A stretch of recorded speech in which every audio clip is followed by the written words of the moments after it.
Hey guys, this is a Patreon Q&A. If you would like to be in next week's video, simply check out the link in the description and you can sign up there. I'm also going to be going into spoilers for all the series I'm going to be talking about, so tread carefully. MajinBoros asks, after the recent chapter dropped, many people are making up theories about a multiverse going on since there's a dimension and there's a Boros lookalike. Maybe one is going the extra mile with the story with a huge multiverse, and maybe that's why the manga and the webcomic are different, because the webcomic is a part of the multiverse and the manga is another universe. So I talked about this in my review for chapter 164, but I'll talk about it again here, go a little more in depth. But before we get into that, I don't think the webcomic is going to wind up being acknowledged in the manga as like another universe or something. I mean, it is, I don't know, technically like a part of the multiverse because it's another continuity, but I don't think it's going to tie into the manga or anything like that. And also, I don't think there's a multiverse going on in the manga at the moment. I mean, there could be, don't get me wrong. I mean, that would be interesting. I mean, that certainly is a fun concept for, I guess, most series, but I just don't think that's the case with One Punch Man right now. What we're seeing is primarily happening in one singular universe, at least in my opinion. Meaning that the Boros, or the Boros race member that we saw in chapter 164, belongs to the same universe that everyone else does. Meaning that he very likely came from Boros' planet. Now, as for the other dimension that we see in chapter 164, I'm pretty sure this is where God is, slash being sealed, slash kept at the moment. Because later on in the chapter, Blast says he's gonna break through the dimensional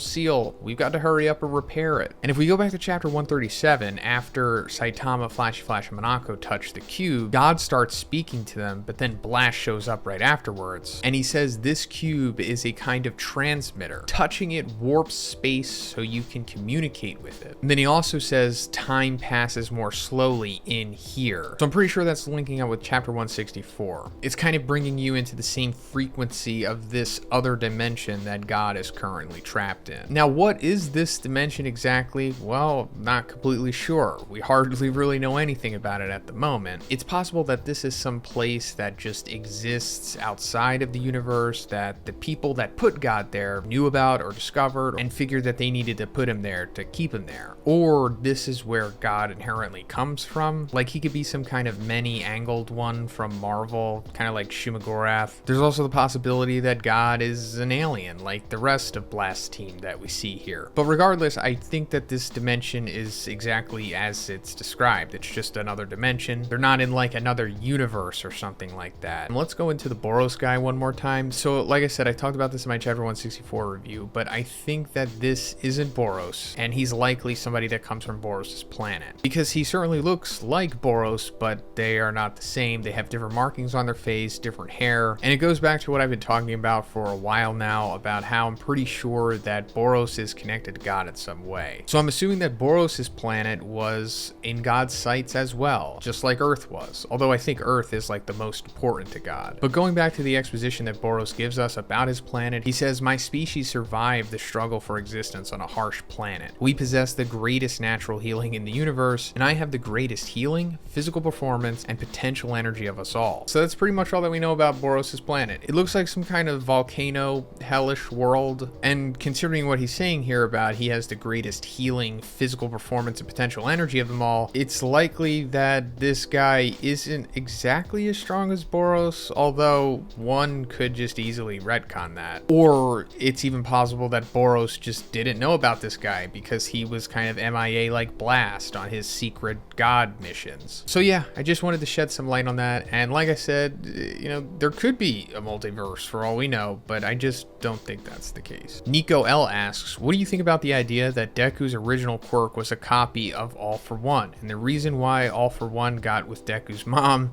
is because All For One is unlike other quirks, so the doctor couldn't manufacture a copy of it. So yeah, I do think that this is a possibility. I actually made a few videos about this. I think my most popular one was like 2 years ago or something, but I think that would be really interesting if that was the case. And to be honest, it kind of makes sense. I'm not saying it's guaranteed, and it's very likely that this goes nowhere, and Izuku was just born quirkless, and that's the truth, and All For One isn't his dad, and his dad is just some random dude. But I think it would enrich the story, to be honest, if this was the case, and it could also be another reason why it will come full circle in the end, because I do think that Izuku is going to have both One For All and All For One. William H asks, I saw the new Dragon Ball Super movie trailer, Superhero, and I gotta say I'm not excited excited at all? What are your thoughts? To be honest, I'm not really excited for it either. I think Toriyama needs to let sleeping dogs lie with the whole red ribbon stuff. It's like there's so many other ideas that they could have used for this movie, but I think maybe I'm in the minority here. It seems like most of the Dragon Ball fans are excited for this, I guess. I mean, it's kind of cool that Gohan's getting some focus, but I think the ship has also sailed on Gohan as well, to be honest. But hey, maybe this movie's gonna be amazing. We'll just have to wait and see. I'd like to get your idea on what the next Dragon Ball antagonist should really be like. Just something different other than I'm the big ultimate evil guy and I want to destroy or take over the universe because that's just what big powerful evil guys do. I mean, that's pretty much the only thing that we really get. The Tournament of Power was a step in the right direction, but that still was ultimately coming down to the universe being destroyed and them not really having any control over it other than having to win. And Jiren was something that I would like for the next big main villain to have, like kind of be like an anti-villain, although they did kind of turn Jiren into like a full-blown villain towards the end of that. But I think what Dragon Ball really needs is like a strong like anti-villain, somebody who isn't like unredeemably evil, somebody who believes that they're doing the right thing but is just, you know, going about it in a villainous way, so that of course Goku can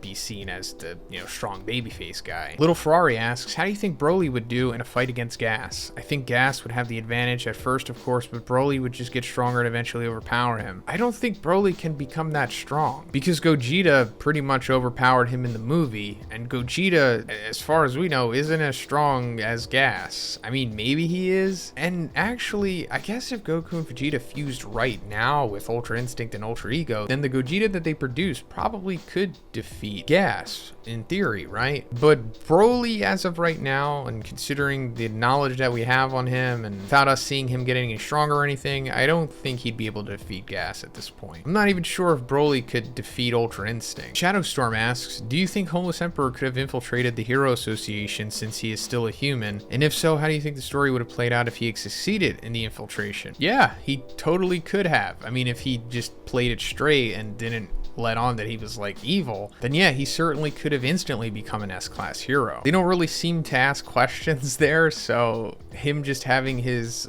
energy powers would have just been like, oh hey, that's cool, well you're an S-class hero now. And I suppose it could have played differently if he just let all of the cadres and, you know, the strong Monster Association members into the Hero Association directly. Like, instead of the S-class heroes going after them inside the Monster Association, the battle could have been reversed, and then they all went inside the Hero Association, and things certainly would have played out differently then. And I think Drive Knight would have probably gotten involved in a much different way, like trying to take advantage of that and taking over the Hero Association at that point. That's pretty much it for the video today, guys. I want to thank all of my patrons for continuing to support me. Guys, thank you so much. I really do appreciate it. And once again, if you would like to be in next week's video, simply check out the link in the description. You could sign up there. And if you liked the video, please give it a like and please subscribe if you haven't already. Have a great day, and I'll see you in the next one.